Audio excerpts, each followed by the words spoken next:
Robo-Buddies. So I want to talk to you guys about a book that I read recently that is so absolutely and completely amazing that I cannot stop thinking about it.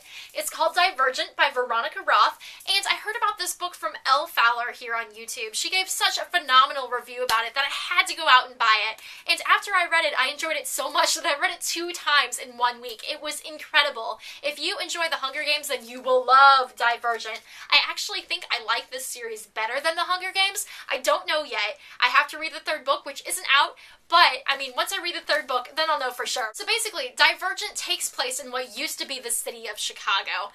And in this new society, there are 5 different factions. And each one of these factions embody a characteristic that they think the opposite of destroy the previous society. So, for example, there's a faction called Abnegation, which is known for being selfless. They think that the previous society was destroyed based on people being selfish and greedy. Each faction is like a stereotype of this characteristic. They just basically take this characteristic and make it to the extreme. So Abnegation, the selfless, wear a lot of gray, they don't wear any makeup, they're very plain looking, don't wear any accessories, because they feel like they want to focus more on other people rather than attracting attention to themselves. Then there's the Erudites, and they are known for being intelligent. So they feel like the previous society was destroyed because people were unintelligent and didn't have enough knowledge. So they wear a lot of blue because they view knowledge as glasses, seeing things clearly.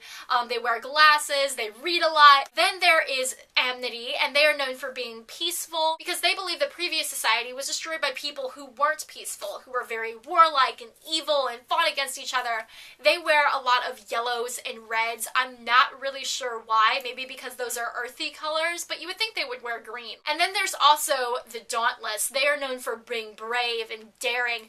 They wear black and have piercings and tattoos. They jump off trains. They're adventurous. They think that the previous society was destroyed by people who weren't daring enough, who were fearful, who were weak. Then the last faction is Candor, and they're known for being honest. So they wear black and white because they see the truth as being black or white. No middle ground, no gray, nothing like that. So people who live in these factions live there until they're 16. Then they're required to take this test to determine which faction they would be best suited for. And this test is kind of like a simulation inside of their mind where they are actually thinking that they're inside of this room with these different things happening to them, and they're tested on how they react to these different scenarios. So Beatrice, our main character, and her brother Caleb turn 16, which means they have to take this test. And they're actually born into the Abnegation faction, which is the selfless one. So when Beatrice takes this test, she discovers she's equally as suited for 3 different factions. This kind of thing rarely happens, and it's called being divergent. Now, this is a scary thing to be, because the government is scared of people who are divergent because they think that divergent people are going to overthrow them and, take over the society. And so the person who administers this test to Beatrice says, don't tell anyone about this. This is bad news. But Beatrice doesn't really know why. She's really confused. And she has 3 different choices for the society that she would like to live in.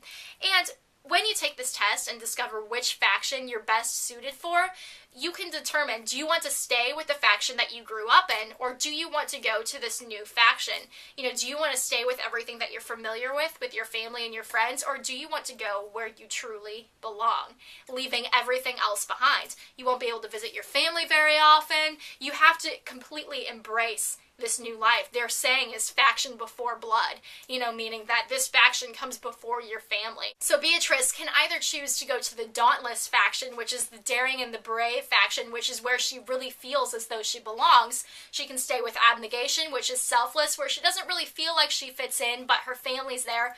Or she can go to Erudite, which is intelligent, and she doesn't really feel like she should go there because right now the Erudite and the Abnegation aren't really getting along very well. Abnegation is in charge of government, and Erudite is in charge of law, I believe, and they want to be in charge of government as well, so they're kind of having this little quarrel thing going on.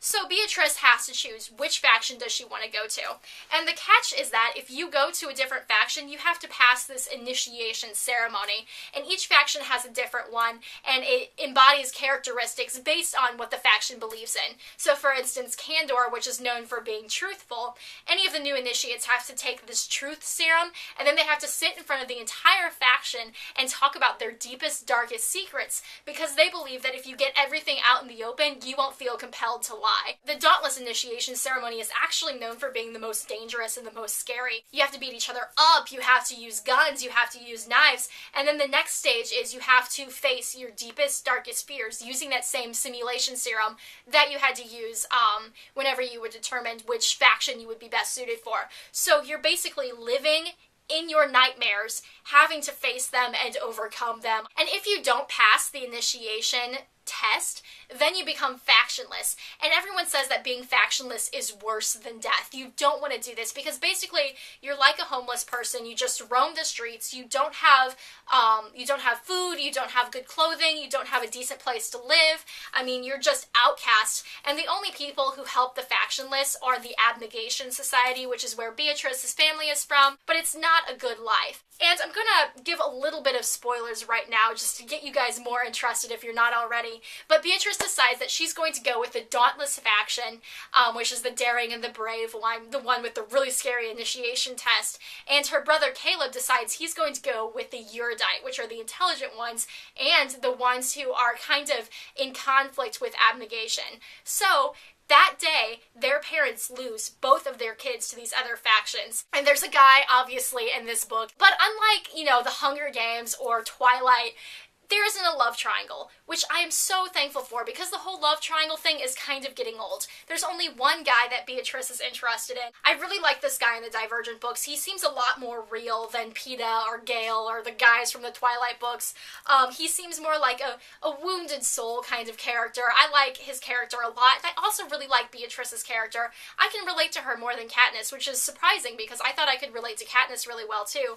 But Beatrice, because of her past with abnegation and being selfless and not focusing on yourself, she doesn't think she's very pretty, and she's afraid to fall in love because her society didn't really show a lot of affection for each other, so she doesn't know how to love, she's afraid that she can't love, yet she wants to fall in love. I recommend these books probably for late middle school, high school, college.